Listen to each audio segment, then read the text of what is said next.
Bismillahirrahmanirrahim. Assalamualaikum warahmatullahi wabarakatuh. Perkenalkan, kami dari kelompok 1 yang beranggotakan saya sendiri, Atika Fauzia Rahmawati, dengan NIM 192111224. Yang kedua, rekan saya Mbak Tabah Dwi Febrian dengan NIM 192111243. Yang ketiga, rekan saya Mbak Siti Nurjana dengan NIM 192111217. Nah, di sini saya sebagai pemateri pertama akan membahas beberapa poin. Yang pertama, ruang lingkup dan batasan sosiologi hukum dan sosiologi hukum Islam. Yang kedua, hukum Islam dalam tarik-menarik antara wahyu dan akal, kesatuan dan keragaman, otoritarisme dan liberalisme. Yang ketiga, hukum Islam dalam tarik-menarik antara idealisme dan realisme, hukum dan moral, stabilitas dan perubahan. Yang keempat yaitu hukum Islam pada masa Nabi. Nah, yang pertama langsung saja yaitu ruang lingkup atau batasan sosiologi hukum dan sosiologi hukum Islam. Nah, jika dilihat ya, mungkin jika dilihat dari ruang lingkupnya, maka sosiologi hukum dan sosiologi hukum Islam itu hampir sama. Nah, menurut Surjono Sukanto, ruang lingkup sosiologi hukum itu meliputi yang pertama, pola-pola perilaku atau hukum warga masyarakat. Yang kedua, itu hukum dan pola-pola perilaku sebagai ciptaan dan wujud dari kelompok-kelompok sosial. Yang ketiga, yaitu hubungan timbal balik antara perubahan-perubahan dalam hukum dan perubahan-perubahan sosial dan budaya. Nah, jika disederhanakan itu seperti individu dengan individu, individu dengan grup, grup dengan individu, grup dengan grup. Nah, sekali lagi perlu dipahami bahwa sasaran objek sebagaimana dimaksudkan di atas adalah sesuatu yang bersifat nyata atau senyatanya itu memang ada, atau dalam bahasanya itu das sein, bukan sesuatu yang seharusnya ada atau das sollen. Nah, maksudnya adalah bahwa sosiologi itu berusaha menjelaskan suatu kenyataan-kenyataan atau realitas-realitas sosial, dan juga sosiologi mempelajari fenomena yang tidak harus mengevaluasi fenomena tersebut. Ya, yang kedua, poin kedua yaitu hukum Islam dalam tarik-menarik antara wahyu dan akal, kesatuan dan keragaman, otoritarisme dan liberalisme. Nah, ada 3 poin ini. Yang pertama yaitu tarik-menarik antara wahyu dan akal. Nah, wahyu merupakan sumber hukum atau sumber tasyrik, sejarah, kebenarannya itu mutlak, bersifat permanen, dan akal dipengaruhi oleh hati nurani. Nah, yang kedua yaitu akal. Akal kebenarannya itu relatif. Akal tidak bisa menentukan kebebasannya secara mandiri. Akal dapat dipengaruhi oleh hawa nafsu. Nah, yang kedua itu kesatuan dan keragaman. Nah, masalah hubungan agama dengan negara telah muncul ke permukaan dalam serangkaian polemik perdebatan pada dasawarsa pertama pada abad ini. Perdebatan ini tampaknya diawali dengan terjadinya revolusi kaum muda Turki di bawah pimpinan Mustafa Kemal Pasha tahun 20-an yang berpuncak dengan dihapuskannya khilafah di Turki, dilepaskannya Islam sebagai agama resmi, dan dihapuskannya syariah sebagai sumber hukum tertinggi dalam negara. Lalu yang ketiga itu otoritarisme dan liberalisme. Otoritarisme adalah faham yang mengabsahkan tindakan menggunakan kekuasaan Tuhan yang dilakukan seseorang, kelompok maupun institusi untuk menyatakan bahwa pandangan keagamaannya. Nah, yang lalu liberalisme merupakan madhab pemikiran yang memperhatikan kebebasan individu, madhab ini memandang wajibnya menghormati kemerdekaan seorang individu. Poin ketiga yaitu hukum Islam dalam tarik-menarik antara idealisme dan realisme, hukum dan moral, stabilitas dan perubahan. Nah, yang pertama idealisme dan realisme. Ideal merupakan suatu pemikiran atau keyakinan atas suatu hal yang dianggap benar dan berdasarkan pengalaman empiris yang unik. Nah, yang kedua, pengertian realisme secara etimologi berasal dari bahasa Latin yaitu res, artinya benda atau sesuatu. Nah, real itu sama dengan nyata ya. Konteks hukum realisme itu bermakna pandangan yang mengusahakan menerima fakta apa adanya mengenai hukum. Nah, yang kedua yaitu hukum dan moral. Nah, moral menurut bahasa Belanda yaitu moral atau kesusilaan atau budi pekerti. Nah, menurut WJS Pordaminta, moral itu sama dengan ajaran tentang baik buruk perbuatan dan kelakuan. Nah, dalam Islam moral itu sama dengan akhlak, dan akhlak itu sama dengan perilaku jiwa yang dapat dengan mudah melahirkan perilaku tersebut mengeluarkan beberapa perbuatan baik dan terpuji. Nah, hukum tanpa moral itu akan menjadi kedaliman. Moral tanpa hukum akan menjadi anarki dan utopia yang menjerumuskan kepada peri kebinatangan. Nah, yang ketiga yaitu stabilitas dan perubahan. Nah, stabilitas merupakan kedamaian, keadilan, stabilitas, kesejahteraan, dan ketentraman. Nah, perubahan sosial, perubahan masyarakat didahului perubahan hukum. Poin yang keempat, poin yang terakhir yaitu hukum Islam pada masa zaman Nabi. Nah, hukum Islam pada zaman Nabi Muhammad ini dibagi menjadi dua, yaitu yang pertama tasyrik periode Mekah. Nah, pada periode ini terhitung dari diangkatnya Nabi Muhammad SAW sampai sebelum beliau hijrah ke Madinah. Nah, pada periode ini berlangsung selama 13 tahun. Nah, pada periode ini perundang-undangan hukum Islam pada periode ini lebih fokus pada upaya persiapan masyarakat agar menerima hukum-hukum agama, membersihkan akidah dari menyembah berhala. Nah, yang kedua yaitu tasyrik periode Mekah. Periode ini berlangsung pada sejak Nabi Muhammad hijrah dari Makkah sampai beliau meninggal dunia. Nah, periode ini berlangsung selama 10 tahun.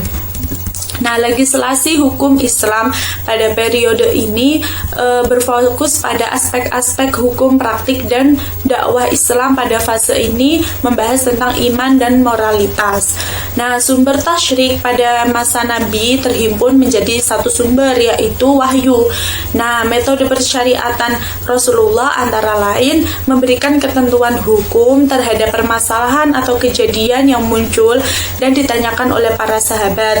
Lalu Nabi Muhammad menjawab dengan terkadang dengan lisan atau dengan jawaban, dan terkadang juga dengan perbuatan beliau. Sekian dari saya, kurang lebihnya saya mohon maaf yang sebesar-besarnya. Materi selanjutnya akan dilanjutkan oleh rekan saya, Mbak Tabah Dwi Febrian. Perkenalkan, saya Tabah Dwi Febrian dengan NIM 192111243. Di sini saya sebagai pemateri kedua akan membahas mengenai hukum Islam pada zaman sahabat sampai dengan zaman modern.